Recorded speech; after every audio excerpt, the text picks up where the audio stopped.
saya NPM 18060052 dari Program Studi Pendidikan Guru Sekolah Dasar Universitas Muhammadiyah Prinseu Lampung. Di sini saya akan mempresentasikan materi tentang penelitian tindakan kelas, tugas mata kuliah, metodologi kuantitatif.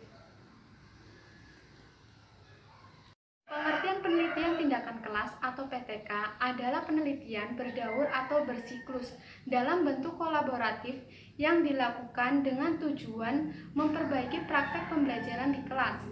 Menurut Ari Kunto, penelitian tindakan kelas merupakan suatu pencermatan terhadap kegiatan belajar berupa sebuah tindakan yang sengaja dimunculkan dan terjadi dalam sebuah kelas secara bersama. Tujuan penelitian tindakan kelas adalah untuk memecahkan permasalahan nyata yang terjadi di dalam kelas. Kegiatan penelitian tidak saja bertujuan untuk memecahkan masalah, tetapi sekaligus mencari jawaban ilmiah mengapa hal tersebut dapat dipecahkan dengan tindakan yang dilakukan. Proposal penelitian tindakan kelas terdiri dari 3 bab, yaitu bab 1 pendahuluan, bab 2 tinjau kajian pustaka, dan bab 3 metodologi penelitian. Dalam bab 1 pendahuluan terdapat latar belakang masalah, identifikasi masalah, rumusan masalah, tujuan penelitian, dan manfaat hasil penelitian. Latar belakang masalah. Penelitian dilakukan untuk memecahkan permasalahan pendidikan dan pembelajaran. Selanjutnya, identifikasi masalah. Masalah yang akan diteliti harus dirasakan dan diidentifikasi oleh peneliti sendiri bersama kolaborator meskipun dapat dengan bantuan seorang fasilitator supaya mereka betul-betul terlibat dalam proses penelitiannya. Kemudian, rumusan masalah. Masalah penelitian dirumuskan dalam bentuk rumusan penelitian tindakan kelas, yaitu menggunakan kalimat tanya. Kemudian tujuan penelitian dirumuskan secara singkat dan jelas berdasarkan permasalahan dan cara pemecahan masalah yang dikemukakan. Selanjutnya, manfaat hasil penelitian. Manfaat hasil penelitian khususnya untuk perbaikan kualitas pendidikan dan pembelajaran diuraikan secara jelas.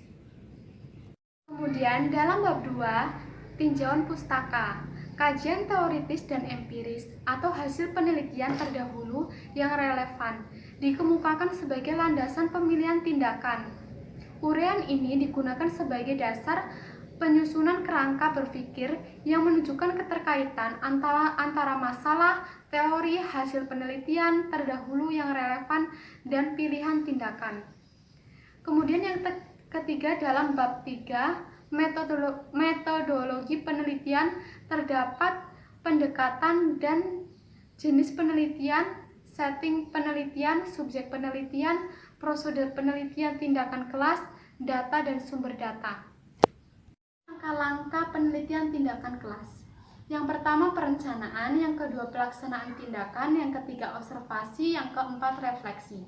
Yang pertama perencanaan. Perencanaan pada dasarnya merupakan kegiatan menyusun rencana tindakan yang di dalamnya mengandung penjelasan tentang siapa, mengapa, kapan, di mana, bagaimana.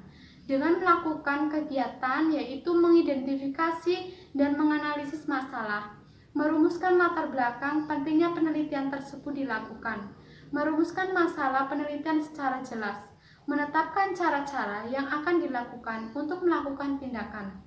Yang kedua, pelaksanaan tindakan. Tindakan yang dilakukan dalam suatu penelitian tindakan kelas biasanya jarang yang berhasil mencapai batas ketuntasan belajar hanya dalam satu siklus saja. Oleh karena itu, penelitian tindakan kelas dilakukan secara bersiklus, yaitu lebih dari satu siklus. Yang ketiga, observasi. Observasi sebenarnya dilakukan bersamaan dengan pelaksanaan tindakan observasi. Observasi itu dilakukan pada saat tindakan sedang dilaksanakan. Keempat, refleksi. Kegiatan pada langkah ini adalah mencermati, mengkaji, dan menganalisis secara mendalam dan menyeluruh tindakan yang telah terkumpul pada langkah observasi. Di sini saya membuat penelitian dengan judul Pengaruh COVID-19 terhadap perangkat pembelajaran di sekolah dasar. Rumusan masalahnya yaitu untuk mengetahui atau ada tidaknya pengaruh dari COVID-19 terhadap perangkat pembelajaran di sekolah dasar. Tujuan dari penelitian ini adalah untuk mengetahui pengaruh COVID-19 terhadap perangkat pembelajaran di sekolah dasar. Variabel penelitian adalah segala sesuatu yang berbentuk apa saja yang ditetapkan oleh seorang peneliti dengan tujuan untuk dipelajari sehingga didapat informasi mengenai hal tersebut dan ditarik sebuah kesimpulan. Dalam variabel penelitian ada variabel bebas dan variabel terikat. Variabel bebas mempunyai pengaruh atau menjadi penyebab terjadinya perubahan pada variabel lain. Sedangkan variabel terikat adalah variabel yang keberadaannya menjadi suatu akibat dikarenakan adanya variabel bebas.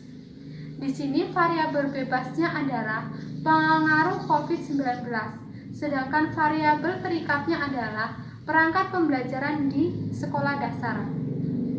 Kemudian hipotesis.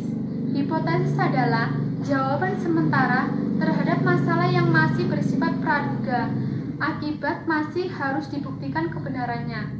Hipotesis dibagi dua bagian, yaitu hipotesis nihil atau biasa disingkat HO dan hipotesis alternatif atau biasa disingkat HA. Hipotesis nihil atau HO yaitu hipotesis yang menyatakan tidak ada hubungannya atau pengaruh antara variabel dengan variabel lain.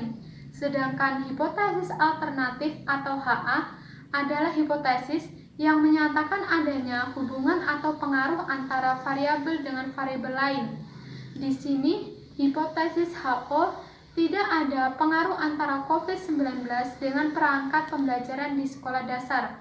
Sedangkan hipotesis alternatif atau hipotesis HA ada pengaruh antara COVID-19 dengan perangkat pembelajaran di sekolah dasar. Presentasi materi tentang penelitian tindakan kelas mata kuliah metodologi kuantitatif.